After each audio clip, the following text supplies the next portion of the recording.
നമസ്കാരം. ദേവസ്വം ബോർഡ് ഹൈന്ദവ ക്ഷേത്രങ്ങൾക്ക് കഴിഞ്ഞ 8 വർഷക്കാലമായിട്ട് 395 കോടി രൂപയുടെ സഹായം ചെയ്തു എന്നാണ് നിയമസഭയിൽ കേരള സർക്കാർ കണക്കുകൾ അവതരിപ്പിച്ചുകൊണ്ട് വെളിപ്പെടുത്തുന്നത്. ഹൈന്ദവ ക്ഷേത്രങ്ങളുടെ ദൈനംദിന ആവശ്യങ്ങൾക്ക് വേണ്ടിയിട്ട് കേരളത്തിൻ്റെ സർക്കാർ ഖജനാവിൽ നിന്ന് പണം മുടക്കേണ്ടി വരുന്ന ഗതികേടിനെ കുറിച്ച് വിലപിക്കുകയാണ് നമ്മുടെ പിണറായി സർക്കാർ.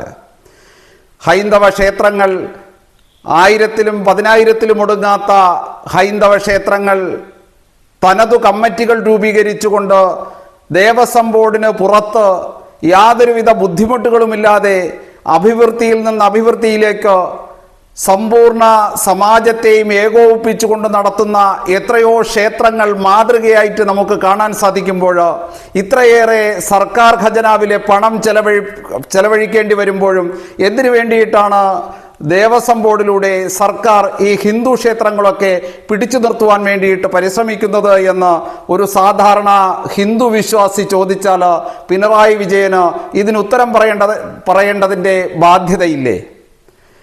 കേരള സർക്കാർ പറയുന്നു ഹിന്ദു ക്ഷേത്രങ്ങൾക്ക് വേണ്ടിയിട്ട് കണക്കിലധികം പണം ചെലവഴിക്കുകയാണ് എന്ന്. നാളിതുവരെ ദേവസ്വം ബോർഡ് ക്ഷേത്രങ്ങളുടെ കാണിക്കവഞ്ചി പൊട്ടിച്ച വകയിലും ക്ഷേത്രങ്ങളുടെ ഭക്തജനങ്ങൾ നേർച്ചയിൽ രസീത് വഴി അടച്ച തുകയിലും ഒന്നും ക്ഷേത്ര വരവ് വകയിരുത്തി ആഡിറ്റ് ചെയ്ത് ഒരു കണക്ക് പുറത്തുവിട്ടതായിട്ട് നമുക്ക് കാണാനും സാധിക്കുന്നില്ല.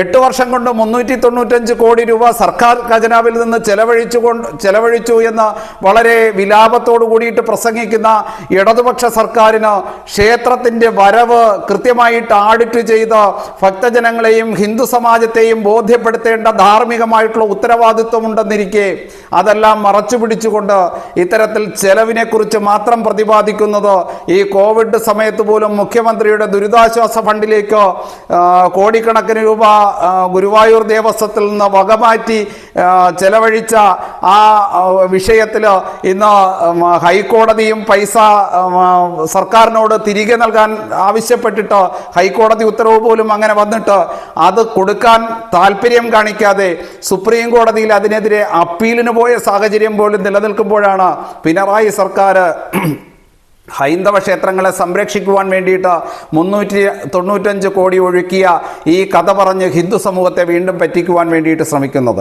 ഹിന്ദു സമാജത്തിന് ഒന്നടങ്കമായിട്ട്, ഹിന്ദു സംഘടനകൾക്ക് ഒന്നടങ്കമായിട്ട് സഖാവ് പിണറായി വിജയനോട് ഒന്നേ പറയാനുള്ളൂ. ഇത്രയധികം ബുദ്ധിമുട്ടി ഈ ക്ഷേത്രങ്ങളെ പരിപാലിക്കേണ്ടതായിട്ടുള്ള സാഹചര്യം ഇന്ന് കേരളത്തിലില്ല. ഹൈന്ദവ ആരാധനാലയങ്ങൾ കൃത്യമായിട്ട് വ്യക്തമായിട്ട് നല്ല രീതിയിൽ മുന്നോട്ട് കൊണ്ടുപോകാൻ വേണ്ടിയിട്ടുള്ള ശേഷി, അതിനുള്ള കഴിവ് ഹിന്ദു സമാജത്തിനുണ്ട്. നിങ്ങൾ ഈ ക്ഷേത്രങ്ങൾ ദേവസ്വം ബോർഡിലൂടെ കൈയടക്കി വെക്കാതെ ഇതിൻ്റെ നിയന്ത്രണം കൃത്യമായി ഹിന്ദു സമാജത്തിന് വിട്ടുകൊടുക്കുന്ന ഒരു സാഹചര്യം സൃഷ്ടിച്ചാൽ മാത്രം മതി. നന്ദി, നമസ്തേ.